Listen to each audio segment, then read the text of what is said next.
Notre visite commence dans le parc Teddy, entre la vieille ville et la ville moderne, un des lieux de rendez-vous de la ville et un symbole de paix et de tolérance.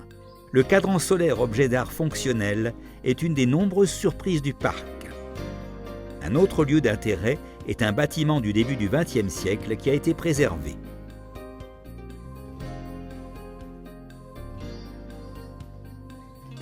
Le motif de l'eau apparaît dans plusieurs endroits, comme le puits à souhait et la fontaine, avec ses impressionnants jeux d'eau, de son et lumière la nuit. Pendant la journée, on peut voir la fontaine avec les murailles de la ville.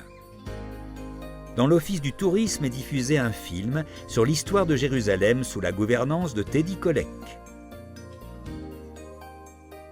On peut admirer la vallée depuis différents points de vue. Chaque site a une histoire unique. Le téléphérique au-dessus de la vallée transféra des vivres à la ville assiégée pendant la guerre d'indépendance. En outre, un tunnel souterrain permit l'accès au mont Sion. La vallée de Ben Hinnom entoure la vieille ville au sud et à l'ouest. De nombreux anciens caveaux funéraires furent découverts dans cette zone. Ce cimetière fut construit à l'époque des croisés. Le couvent de Saint Onufrius repose sur des pentes de la vallée. À l'intérieur se trouvent des caveaux funéraires vieux de milliers d'années.